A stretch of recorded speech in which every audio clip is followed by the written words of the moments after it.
Me and my crew, let me hear you say fired up. Say fired up. To all my dogs that stay blunted, roll around in the 500 all day. Let me hear you say fired up. Say fired up. Hello, everybody. I am Drew Duncan. You guys are checking me out live on Block 50 Radio. Do not forget that Facebook, Twitter, and Instagram is all at Drew Duncan Radio. Additionally, you can find me on YouTube, simply Drew Duncan Radio. Of course, Block 50 Global Radios, wherever you are listening. Please tell your device to listen to Fired Up by Drew Duncan on iTunes, iHeart, etc. In case of missed the show live, you can always listen there. All right, guys, plenty to get to today. Obviously, we're going to be talking a little college football, FPI, Football Player Index, something that I absolutely cannot stand. Of course, we're going to be talking about things that were being talked about within the Hall of Fame game last night. Plenty of get to today. All right, let's get right into it. First of all, Hall of Fame game last night. Things that were being discussed. Things that were being discussed that continue to upset me, right? You know, because they were talking about how football is made for television with instant replay and all those things until Peyton Manning came along. I guess we're just going to continue to pretend that Warren Moon and the Houston Oilers didn't exist. I guess we're going to continue to pretend that Jim Kelly and the Buffalo Bills didn't exist. It just gets annoying. Look, I've said my entire life, all right, that everybody gets one, maybe two, three's the limit. And that is in terms of players that you think are overrated and everybody else just loves them. And for me, Peyton Manning is one of those guys. I just think he's overrated. I think if you give a lot of quarterbacks, Marvin Harrison, Reggie Wayne, Clark, Edgerrin James, then Joseph Adai, pretty good offensive line. I think if you give them Bobby Sanders and Dwight Freeney alone on defense and a Hall of Fame head coach, I think a lot of quarterbacks do pretty good for themselves. And I know that people are going to say, well, he won a Super Bowl with two different football teams. That is fine and dandy. So did number 12. Who, by the way, he had very little success against. In fact, there was one point in Peyton Manning's career where he really didn't have success against teams with a winning record in the regular season. I guess we just forget all the one and dones that Peyton Manning had.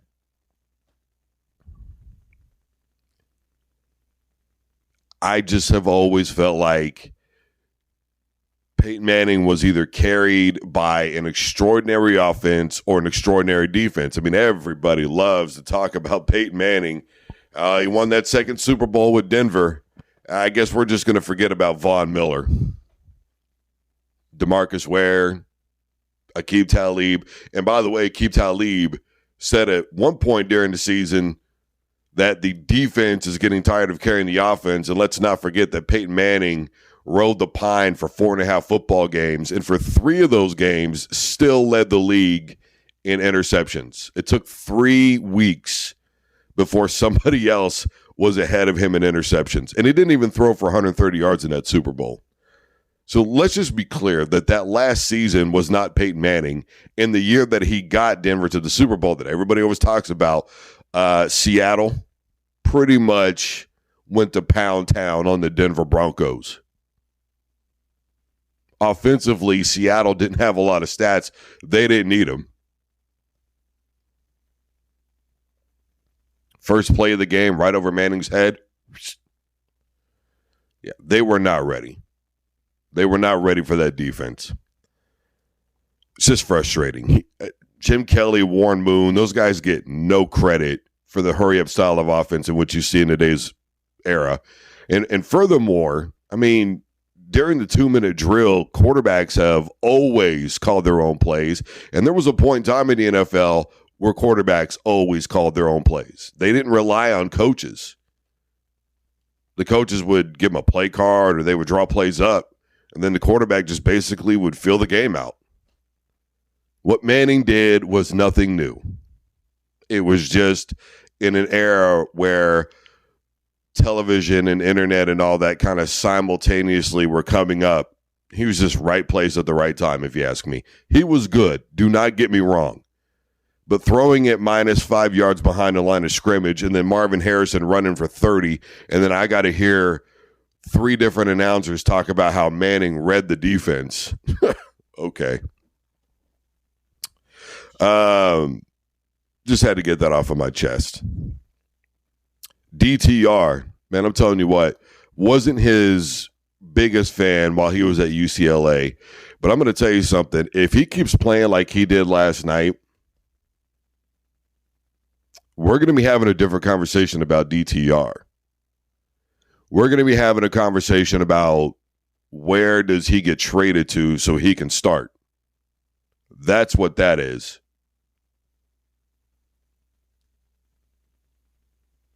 I mean, somebody's going to say, well, it was preseason. Yes, it was.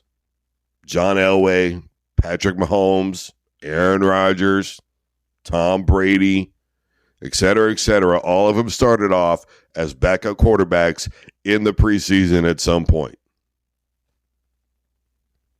And now look where they are. Brett Favre. Brett Favre was not the starter initially when he was in Atlanta. He was not the starter when he got traded to Green Bay. Tom Brady was not the starter going into the season. Drew Bledsoe was. Patrick Mahomes was not the starter the first year. Alex Smith was. So don't tell me don't put any emphasis on this. And I know people love to say, well, you know, I got to pretend like we like preseason football. I love preseason football. I get to see things like that. And Kellen Mond, honestly, he didn't play bad either. Mond played pretty good. I know if somebody's going to say, well, you know, he had the interception. That's fine.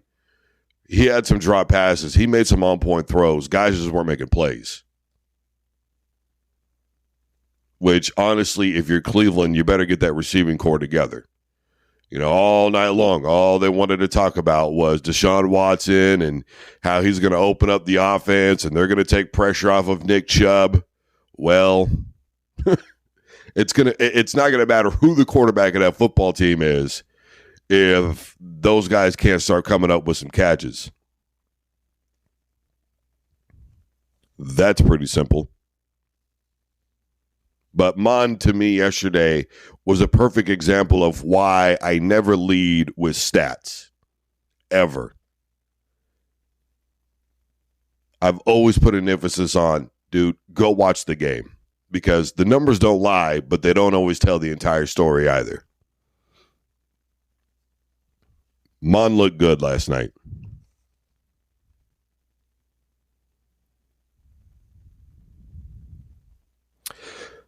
Finally, to kind of close out yesterday, I will say this. I liked the way things were. It was kind of the first time I think we saw really this loosey-goosey for the Hall of Fame game. It really was a good vibe, a good atmosphere. You know, you had the lights go out. That's something to talk about, obviously. It was just, it had a really good feel to it. It had an amazing feel. And it was a lot of fun to watch. Football's close to being back. What is it, August 26th? First college football game this season.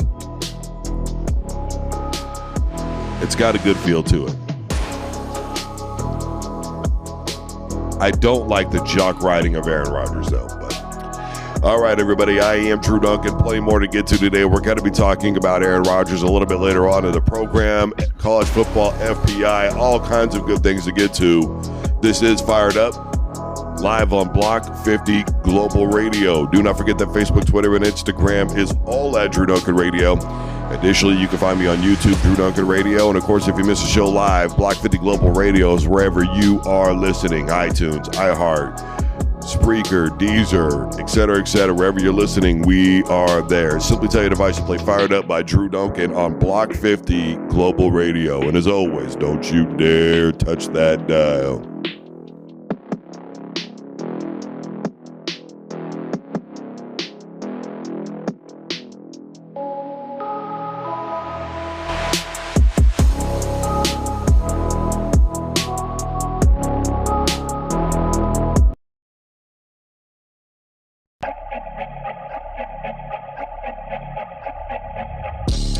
Hello, everybody. I am Drew Duncan. You guys are checking me out live on Block 50 Global Radio. Do not forget that Facebook, Twitter, and Instagram is all at Drew Duncan Radio. Of course, you can listen all day, every day. Block 50 Global Radio is online. Wherever you are listening, we are there. iTunes, iHeart, Deezer, Google Podcasts, etc. Simply tell your device to play Fired Up by Drew Duncan on Block 50 Global Radio. Plenty more to get to. We're going to be talking about college football player indexes from ESPN. I hate that thing. We're also going to be talking about plenty more. Aaron Rodgers, obviously, left to get to. Right now, I want to get into Tubby Smith. Boy, this is a hell of a quote from Tubby. Quote, "We had over 800 Division I players transfer last year. Over 800. Come on. Teaching them how to quit. That's what we're doing. Things not going well, let's quit." He would continue to say, "I remember calling my dad when I was a freshman, High Point College. Dad, people not treating me, this and that. I'm unhappy here. There wasn't but 2 blacks in the whole school. My dad said, 'Son, somebody doing something to you? No. You're still getting your scholarship, aren't you? They're still feeding you. They're still housing you. You're getting your education.' I said, 'Yes, sir.' He said, 'You can't come home. Your bed's been taken, but you can join the Army.' Best thing he ever told me," end quote. Look, I can appreciate where the old school is coming from, right? Greg Olson, I've talked about that a couple of days ago on the program, where he was basically, which to me, Greg Olson didn't make any sense at all, but he was telling me about how you went to Miami to get a good education, to play football, and most likely go to the NFL. That was the feeling if you got recruited by Miami, that it wasn't about flash. And the transfer portal, I understand where a lot of people are coming from. Okay, you've had Brian Kelly say, look, we don't want professional athletes. We don't even let professional athletes do this. What's going on? Well, first of all, it's not uncommon, because we need to remember that this is college. It's not uncommon for people to transfer, not because they're quitting, but because they're going to go finish their degree somewhere else. That's not an uncommon thing. Now, is it always about that? Nope. Sometimes it is about money. Michigan basketball knows all about that right now, don't they? When your star player says, KU is just throwing the dinero at me, bro, I'm heading out the door. Sometimes it's a situation like with Deion Sanders. He rolled into Colorado. He said, if you don't think you're going to be fit to make it for this football team, then go ahead and hit the transfer portal. I don't think it's a matter of quitting. Look at Caleb Williams. Didn't Caleb Williams just follow his coach to USC? I've interviewed umpteen high school JUCO coaches. They've all said, look, when I tell my guys you're getting ready to go to D1, you better like the coach. Or you better like the program, because the coach's job is day to day. Now, that was nearly 10 years ago. It's not like that anymore. If you love the coach's job gets, he gets fired, or he takes a better opportunity, or whatever the case may be, you can follow him now. Your credits are most likely going to transfer. It's not going to be that difficult of a process. And why quit? Look, let's think about this for a second. Oklahoma State, in back-to-back years, had Thurman Thomas and Barry Sanders. Do you think that in today's college football, Barry Sanders would sit around and wait behind Thurman Thomas? Let's not forget Barry Switzer allegedly having a comment where he said, be careful with Thurman. You don't want that Barry guy to come in. The point of what I'm saying is he would have had the opportunity to go somewhere else and start and get noticed now. And what's really going on is the realization these kids know that they've got to cash in on their popularity while they've got it. They have the best understanding, I think, of any generation. Football is short-lived. It is only a small part of my life, and I need to build my brand while I can. Remember, it used to be, even if you do make it to the NFL, son, you're probably going to get hurt. You're going to play 2 or 3 years if you're lucky, and you're going to get hurt. Then what are you going to do with your life? These kids understand that now more than they do, I think, at any other time in history. And I don't think a whole bunch of them are simply just trying to make it to the NFL anymore. And I think the NIL's deals are good because they can cash in on that fame. They can cash in on that popularity. They can cash in literally with dinero. And I think that you're going to be seeing eventually more and more kids staying all 4 years in college football because they can get paid. They can finish their education. Then they can go to the league. And while they have all that popularity, they can start generating entrepreneur businesses. They can start getting themselves a little kickback for the ones who don't go to the NFL or don't pan out in the NFL. And then they need a regular job. Well, now they've hopefully stashed away a little bit of money. And who wouldn't have loved a regular little stash when you're going to your menial job so that way you're not starving to death all day long at work? And when you're going to your job, you've got money for breakfast, money for lunch, dinner's good to go when you come home. You're not eating once a day and working your way up and doing all those things. There's not a person in the world who wouldn't have loved to start off like that. I just don't understand the hate that we are having for kids that have learned the game and how it's played, and they are playing it back, and they are saying, I am going to get mine. We have raised people to be individuals to begin with, not team players. And how have we done that? Every single comment section rattles off stats. There's not a person in the world, I can't tell you how many times somebody's gotten to my comment section and they just 3 paragraphs of nothing but stats. That's why. You have to rely on your individual accomplishments in today's society in order to make it. You have to be selfish.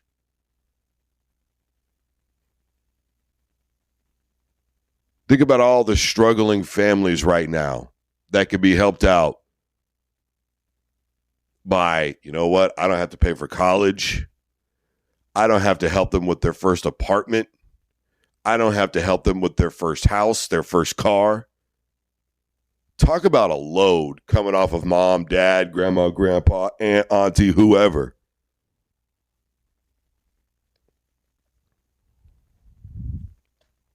Think about the load coming off of that. How many parents would dream of that situation? And stop pretending it's just football and basketball. This is women's basketball. This is women's soccer. This is men's soccer. This is men's baseball, which at places like Alabama, North Carolina are still very prominent sports. I just think that everybody's got this feeling that it's all so out of control when it's not nearly to that level. You want to know out of control, then go look at the allegations from Louisville and Patino. That's out of control. You don't want to know things that I've heard that football players have told me. You don't. Period.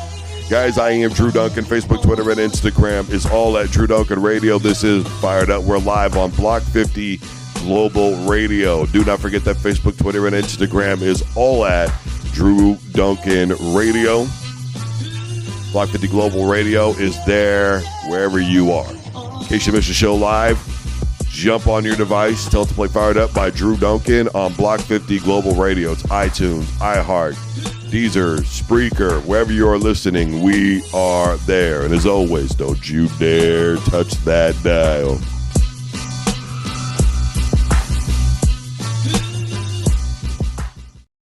Me and my crew, let me hear you say fired up. Say fired up. To all my dogs that stay blunted, roll around in the 500 all day. Let me hear you say fired up. Say fired up. Hello, everybody. I'm Drew Duncan. You guys are checking me out live on Block 50 Global Radio. This is Fired Up. Facebook, Twitter, and Instagram is all at Drew Duncan Radio. Additionally, you can find me on YouTube. Look for Drew Duncan Radio. And, of course, Block 50 Global Radio is on Facebook, Twitter, and Instagram. And do not forget that you can find us wherever you are listening to podcasts. In case you missed the show live, that is Block 50 Global Radio on Deezer, iTunes, iHeart, Spreaker, Google Podcasts. Wherever you are listening, we are there. Guys, plenty to get to today. We're talking about things that I hate, like the FPI, ESPN's Player Football Index rankings. They think that these top 5 teams have the best chance to make it into the college football playoff this year. We're going to be talking about Florida State. Looks like they want to go ahead and figure out a way to get out of the ACC. Why is the Big Ten suddenly so attractive to all these college football teams across the landscape? We're going to be getting into that as well. Plenty of other things to discuss. Let's get to it. First of all, I don't like the idea of preseason polls, FPIs, and anybody who's listened to me for a significant amount of time knows these things. I can't stand it because I think it's bad for college football. I think it puts too much emphasis on past accomplishments. I think it puts too much emphasis on things that teams did a year ago, 5 years ago, 20 years ago. I mean, the Tennessee Volunteers survived off of the success that they had from basically about 96 to 01 for about 15 years by starting every single season ranked in the top 25 in college football polls. Every year we had to see it. And it just got tiresome.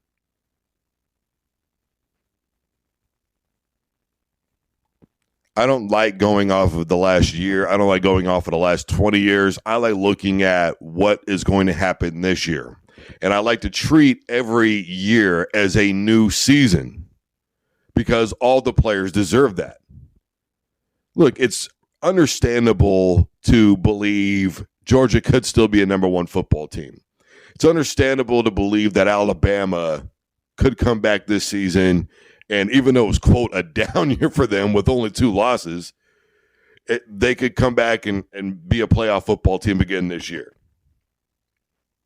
I get where people think Michigan could be reloading. I understand why people could be high on Caleb Williams and USC. I get all that. I understand why Texas looks really good because last year – phenomenal quarterback situation. Unfortunately, too many injuries, especially at quarterback. I get that.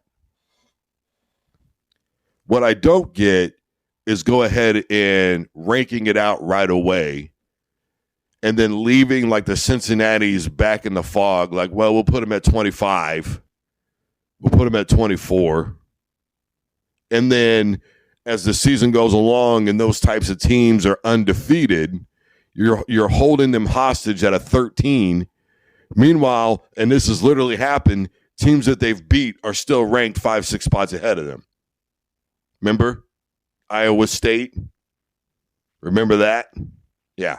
So I just really believe that we need to stop doing all this before the, at bare minimum, 8th week in college football. Maybe after the 4th week. I used to say after the 4th week. And I do mean after. Not during, but after. But now the way that the landscape is changing and the expansion of the college football playoff and all that, I just really believe that it's time to wait until the 8th week at least. I personally wouldn't like to see a college football playoff ranking happen until week 12. And I think FPI, these indexes that they have are potentially the dumbest thing walking. They really are. What do they even prove? Like, in half the time, these FPI, it doesn't even pan out, man. It's almost like a curse. It's easy to say Alabama's a good football team at this point. And that's because of what Nick Saban has built over there. I mean, geez, didn't they have 6 guys go in the first round in one damn draft? It's pretty simple to be like, well, who's got some big dogs coming in? Alabama. I mean, this is real secret sauce stuff right here. Bro, no, it's not. And then it's just an easy presumption that Georgia's going to be good again this year because they were great last year. You're not really doing anything that's hard-hitting at this point. Which, by the way, the teams that they have as the best 5 teams that make the chance are Ohio State, Georgia, Bama, Texas, Michigan, USC. I remember last year the thing I said about Ohio State after about the 5th week in college football was they were the team that had the best chance to compete with Georgia. What I didn't like about Ohio State was their defense, and what I didn't like about them was the special teams, and they end up not getting that field or, that extra point that ended up costing them the football game. Of course, a field goal, but it just, to me, offensively, they were the team that matched up the best with Georgia. And a lot of people thought I was crazy after Michigan beat them, and I still maintain that Michigan didn't have a shot and that Ohio State was the team logically, matchup-wise, was able to get with Georgia and actually have a chance to win. I mean, if you ask me, that was the championship game last year. And it would have been the championship game last year if you had Ohio State and Michigan in opposite football games. And it would have been one of the best championship games we've ever seen, ever.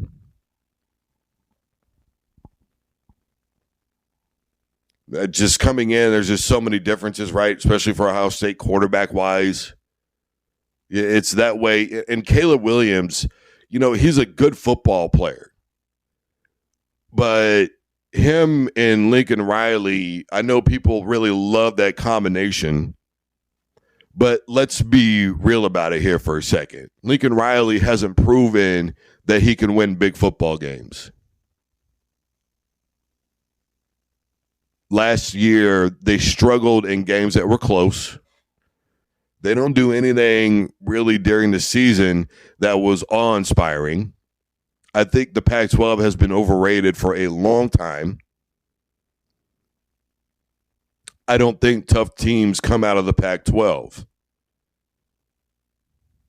I think teams come out of the Pac-12 that are flashy, flamboyant. They play pretty football.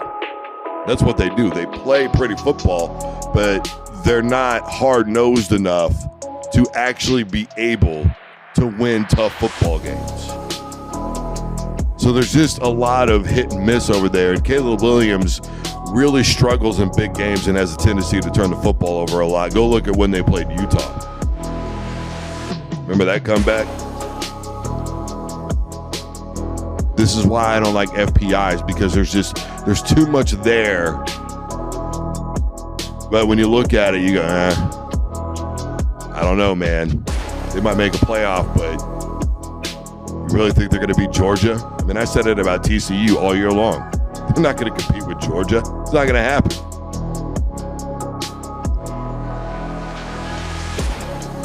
Said it about Michigan. It's not going to happen.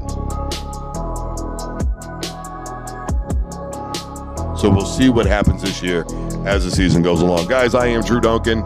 Facebook, Twitter, and Instagram is all at Drew Duncan Radio. This is Fired Up. We've got plenty more to get to. In case you missed this live, don't forget to tell your device to play Fired Up by Drew Duncan on Block 50 Global Radio on iTunes, iHeart, etc. Don't you dare touch that dial.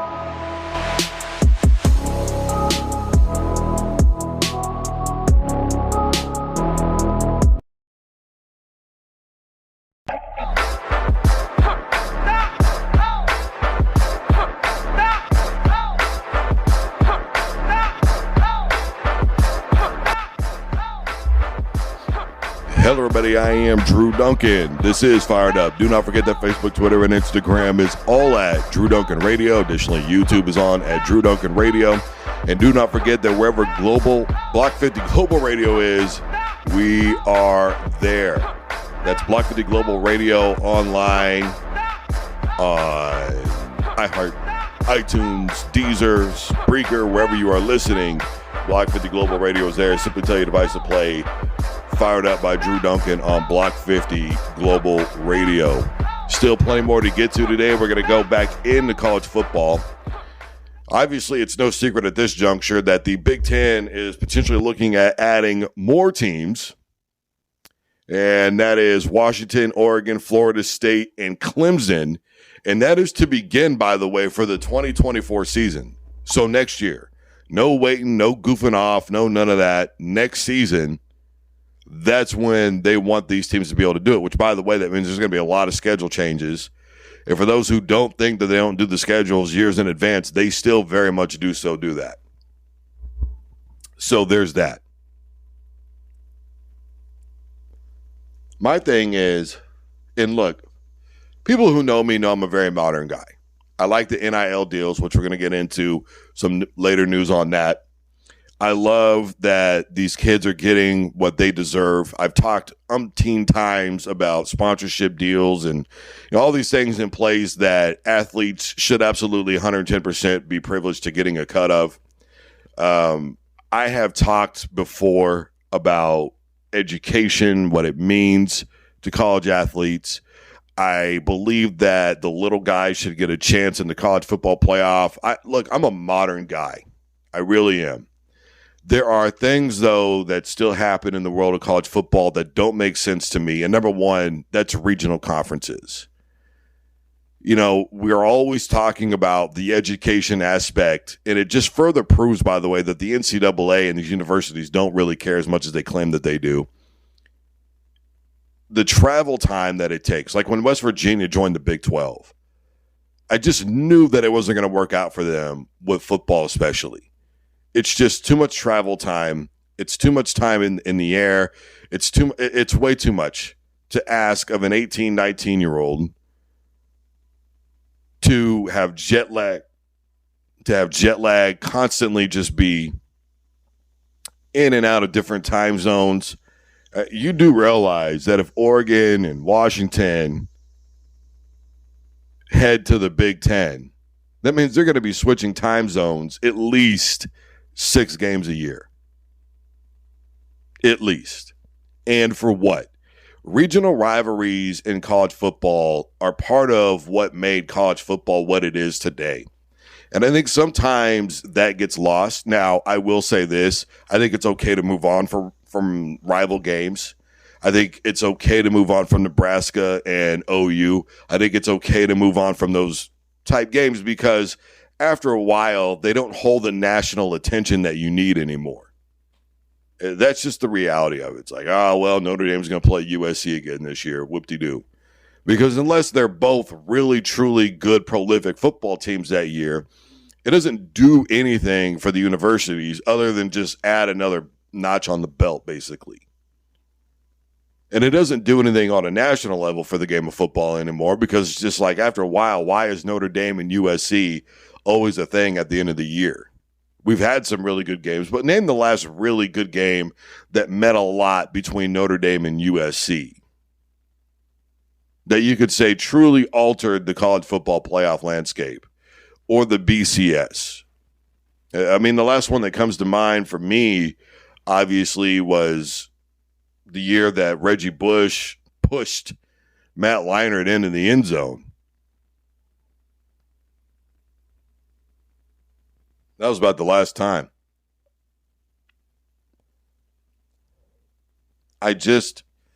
And I realize that Notre Dame has made the college football playoff in recent years, but they haven't been a factor in the college football playoff.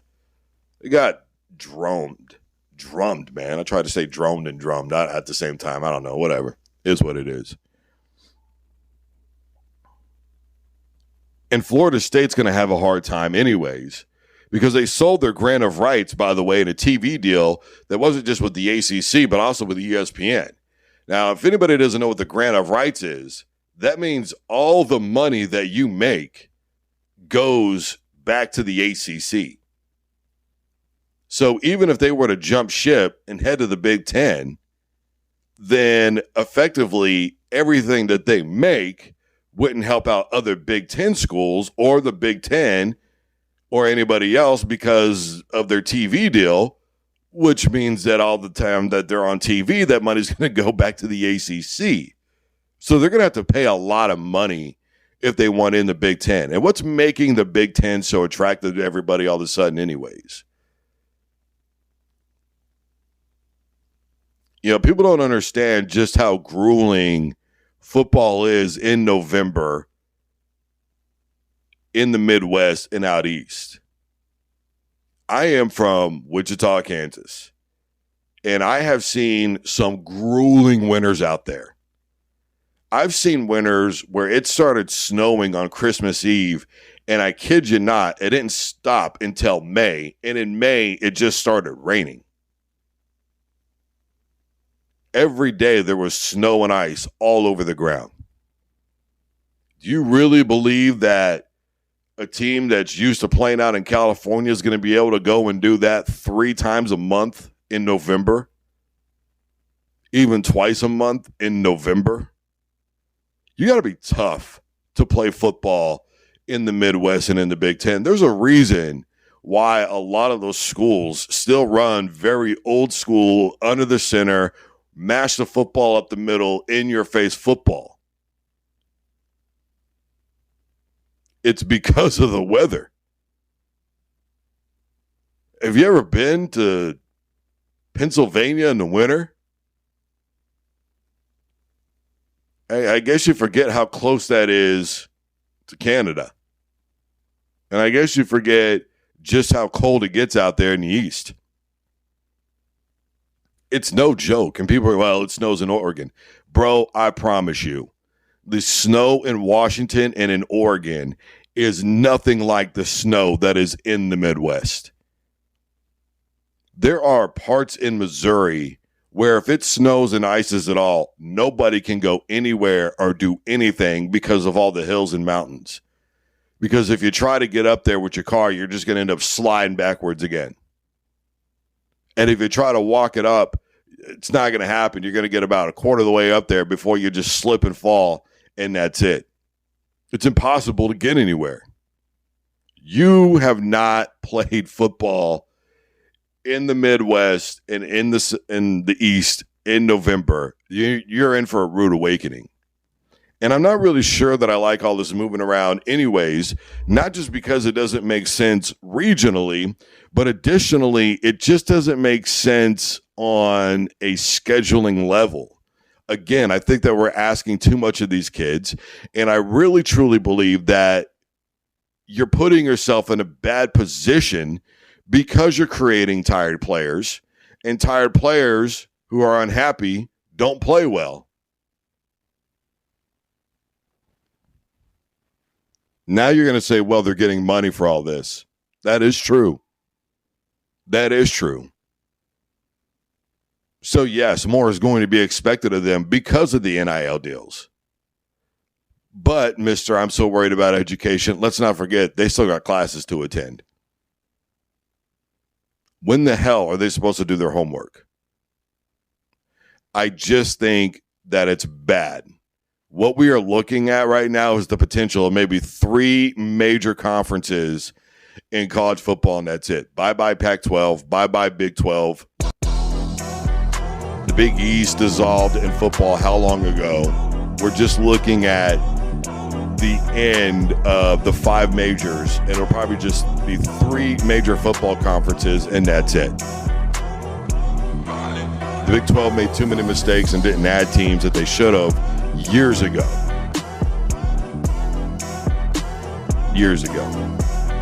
Guys, I am Drew Duncan. Facebook, Twitter, and Instagram is all at Drew Duncan Radio, as well as YouTube is on Drew Duncan Radio. This is Block 50 Global Radio. Fired up. You can listen wherever we are, you are, wherever you are, we are there. Simply tell your device to play Fired Up by Drew Duncan on Block 50 Global Radio. We'll be back right after this.